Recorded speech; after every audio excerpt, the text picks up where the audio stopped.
आज हम interplanar spacing के बारे में चर्चा करेंगे।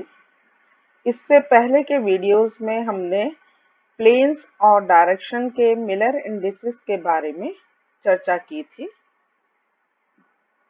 हमने बात की थी कि किसी प्लेन के मिलर इंडिसेस को ये राउंड ब्रैकेट में एनक्लोज करते हैं। ये जो मिलर इंडिसेस हैं, ये केवल एक प्लेन को ही नहीं बल्कि इनफाइनाइट सेट ऑफ प्लेन्स को इंडिकेट करते हैं, जो कि एक दूसरे के पैरेलल होते हैं और इनके जो ओरिएंटेशन है सभी का एक सा होता है। ये हमने कोऑर्डिनेट एक्सिस ड्रॉ किए हैं जिसका ये ओरिजिन है। ये क्रिस्टलोग्राफिक कोऑर्डिनेट सिस्टम है।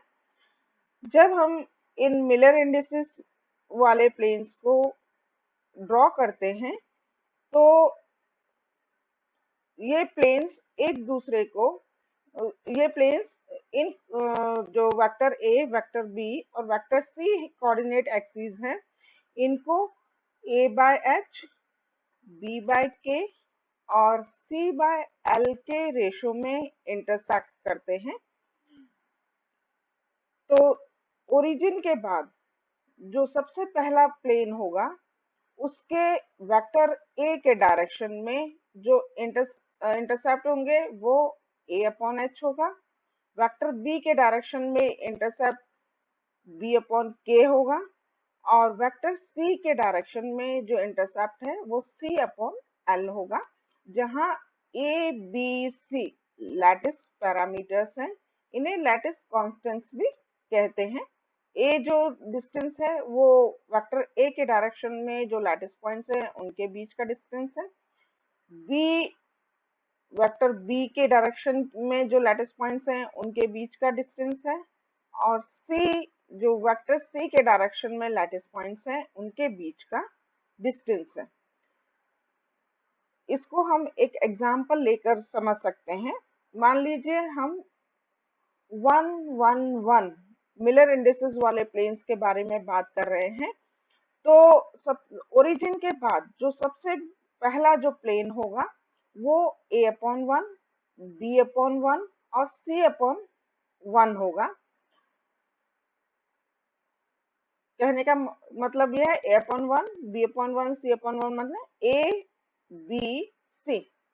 ये जो एक्सिस को a is to b is to c के रेशो में इंटरसेप्ट करेंगे। तो जो पहला प्लेन पड़ेगा वो a b और c पर होगा।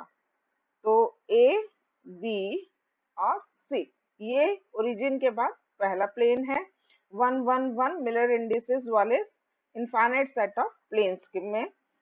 दूसरा 2a 2b 2c पे पड़ेगा। तीसरा 3a 3b 3c पर पड़ेगा। इस तरह से आप infinite set of plane draw करते जाएंगे। एक जो प्लेन है वो इस ओरिजिन से गुजरेगा और नेगेटिव डायरेक्शंस में भी बहुत सारे इनफाइनाइट प्लेन होंगे। ये सारे प्लेन आप देख सकते हैं, इनका सेम ओरिएंटेशन है और इक्विडिस्टेंट है। ये मतलब इनके बीच में जो डिस्टेंस है वो बराबर है। इस परपेंडिकुलर डिस्टेंस जो सक्सेसिव प्लेन्स के बीच में होती है इसे हम इंटरप्लेनर स्पेसिंग कहते हैं। एक और एग्जांपल लेके हम इसे समझ सकते हैं। जैसे 2 1 1 मिलर इंडिसेस के बारे में, उन प्लेन्स के बारे में बात कर रहे हैं जिनके जो मिलर इंडिसेस है वो 2 1 1 है। तो पहले की तरह ऑब्वियस है जो वेक्टर ए, वेक्टर बी और वेक्टर सी की डायरेक्शन में इन प्लेन्स का जो इंटरसेप्ट होगा वो a अपॉन 2, b अपॉन 1 और c अपॉन 1 के रेशो में होगा। तो जो सबसे पहला प्लेन होगा ओरिजिन के बाद का वो a अपॉन 2, चूंकि a अपॉन h है तो a upon 2, b upon h यानी b अपॉन k यानी b अपॉन 1 हो गया यहाँ, और c अपॉन k यानी c अपॉन l तो यहाँ पर c अपॉन 1 हो गया। तो पहला जो प्लेन के इंटरसेप्ट होंगे वेक्टर ए के डायरेक्शन में a/2, वेक्टर बी के डायरेक्शन में b और वेक्टर सी के डायरेक्शन में c होगा। तो ये पहला प्लेन हो गया। ए ये डिस्टेंस है, a/2 ये हो गया, b ये और c ये। तो ये पहला प्लेन है। दूसरा प्लेन आप 2 की मल्टीप्लाई कर दे दोनों तीनों में, तो a 2a 2c, तो a 2b और 2c, तो a 2b और 2c। तो दूसरा प्लेन हो गया a 2b और 2c, ये दूसरा प्लेन है। वैसे ही 3 का मल्टीप्लिकेशन कर दें इसमें, तो 3/2a 3b और 3c, तो ये तीसरा प्लेन। ऐसे ही चौथा प्लेन। ऐसे ही आप इनफाइनाइट प्लेन ड्रॉ कर सकते हैं जिनके सेम मिलर इंडिसेस होंगे। इनमें से एक प्लेन ओरिजिन से भी गुजरेगा और नेगेटिव डायरेक्शन में भी इनफाइनाइट प्लेन्स होंगे। तो आप देख रहे हैं पहले की तरह ही ये सारे प्लेन्स इक्विडिस्टेंट हैं और इनका ओरिएंटेशन सेम है। इनके बीच का जो स्पेसिंग है जिसे हम इंटरप्लेनर स्पेसिंग कह रहे हैं, उसे आप किस तरह से निकाल सकते हैं। किसी भी प्लेन पर आप कोई पॉइंट ले लीजिए, उससे उसके जस्ट नियरेस्ट प्लेन पर परपेंडिकुलर डालिए, तो जो डिस्टेंस हो परपेंडिकुलर की जो लेंथ होगी वो इंटरप्लेनर स्पेसिंग देगी आपको इस मिलर इंडिसेस वाले प्लेन्स के लिए। तो चूंकि हमने बात की कि एक प्लेन इस ओरिजिन से भी होकर गुजरेगा, तो हमारे लिए सुविधा सबसे है कि हम अपनी जो ओरिजिन है उसी से अब उसके नियरेस्ट प्लेन पर परपेंडिकुलर डाल दें, तो उस परपेंडिकुलर की जो लंबाई होगी वो आपको इंटरप्लेनर स्पेसिंग देगी। तो इंटरप्लेनर स्पेसिंग क्या होती है ये हमने देख लिया है, लेकिन इसे कैसे पता लगाएंगे, कैसे मेजर करेंगे, उसके लिए जो हमारे 3 डायमेंशनल स्पेस में 7 क्रिस्टल सिस्टम है उनके लिए अलग अलग तरीका है जिससे हम इंटरप्लेनर स्पेसिंग निकाल सकते हैं। यहाँ पर हम जो एग्जाम्पल लिया है वो क्यूबिक, टेट्रागोनल और ऑर्थोरोम्बिक के लिए निकालने के लिए हम एग्जाम्पल ले रहे हैं। यही हमने इसलिए चूज किया है क्योंकि जो कोऑर्डिनेट एक्सिस हैं इसमें 90 डिग्री के उनके बीच में जो एंगल है वो 90 डिग्री होता है, क्योंकि ये क्रिस्टलोग्राफिक कोऑर्डिनेट सिस्टम हमें लेने होते हैं। और क्रिस्टलोग्राफिक कोऑर्डिनेट सिस्टम में जो एक्सिस है वो यूनिट सेल के एजेस के अलोंग होते हैं। तो जो क्यूबिक, टेट्रागोनल और ऑर्थोरोमिक क्रिस्टल सिस्टम है उनके जो कोऑर्डिनेट उनकी जो यूनिट सेल है उनके एजेस एक दूसरे से 90 डिग्री पर होते हैं, इसलिए हमारे कोऑर्डिनेट एक्सिस एक दूसरे से 90 डिग्री पर है। 90 डिग्री पर होने का फायदा ये मिलता है हमें कि जो मैथमेटिक्स है वो काफी इजी हो जाती है। अगर ये 90 डिग्री पर नहीं होंगे तो जो मैथमेटिक्स है वो काफी टिपिकल हो जाती है। तो ये हमारे वेक्टर ए, वेक्टर बी और वेक्टर सी डायरेक्शन है। तो उसमें ये पूरा जो एचकेएल प्लेन्स हैं, जो इनफाइनाइट प्लेन्स हैं, उनमें एक प्लेन हमने आपको दिखा रखा है जो ये वो प्लेन है जो कि ओरिजिन के जस्ट बाद लाई करता है। तो जैसे हम देख चुके हैं, चूंकि ये ओरिजिन के जस्ट बाद वाला प्लेन है, तो इसके जो इंटरसेक्ट होंगे वेक्टर ए के डायरेक्शन में a/h होंगे, वेक्टर बी के डायरेक्शन में b/k होंगे और वेक्टर सी के डायरेक्शन में c/l होगा। तो अब हमें क्या करना है, ओरिजिन से इस पर एक परपेंडिकुलर डालना है। तो ये परपेंडिकुलर इसको n पॉइंट पर काट रहा है। तो ये जो ओ एन लंबाई है, ओ एन लंबाई, ये आपका इंटरप्लेनर स्पेसिंग हो गई इस एच के एल प्लेन्स के लिए। तो ये जो ओ एन इंटरप्लेनर स्पेसिंग है इसको हम डी एच के एल से रिप्रेजेंट कर रहे हैं। डी तो डिस्टेंस के लिए लिया गया है और एच के एल जिस सेट ऑफ प्लेन के लिए हम बात कर रहे हैं जिनके Miller indices H K L हैं।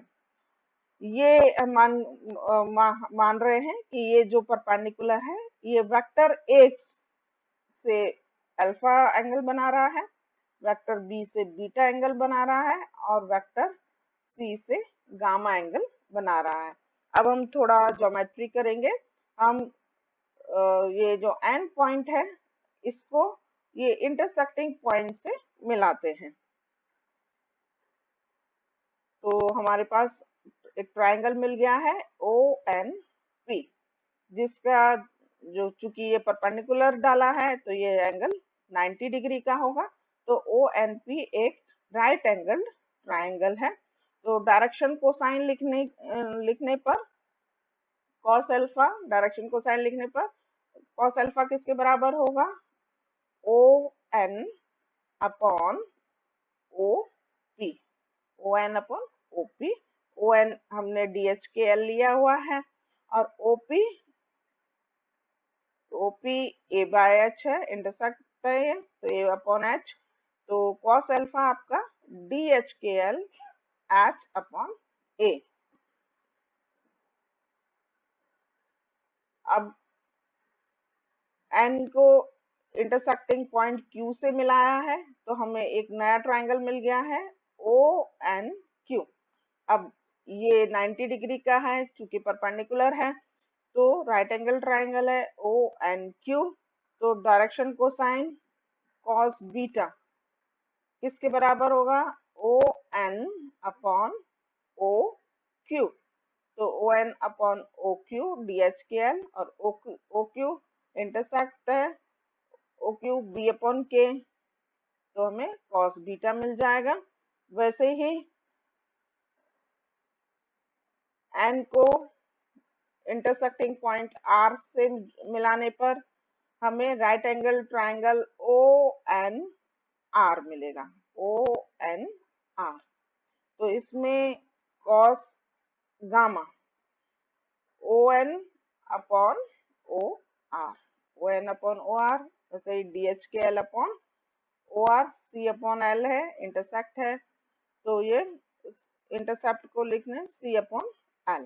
तो cos gamma D H K L L upon सी।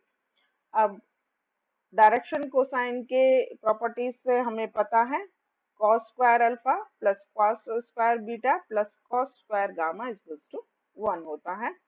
तो इसमें कॉस अल्फा, कॉस बीटा और कॉस गामा के वैल्यूज हम पुट अप कर दें तो हमें ये इक्वेशन मिल जाएगी। यहाँ से हम डी एच के एल निकाल सकते हैं। डी एच के एल को लेफ्ट साइड में रख दे और बाकी सबको राइट साइड में ले जाए।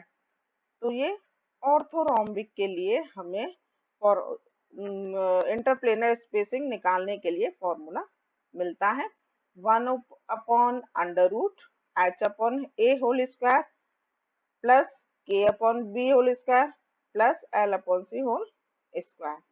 ये ऑर्थोरोम्बिक के लिए इसलिए कह रहे हैं क्योंकि ऑर्थोरोम्बिक में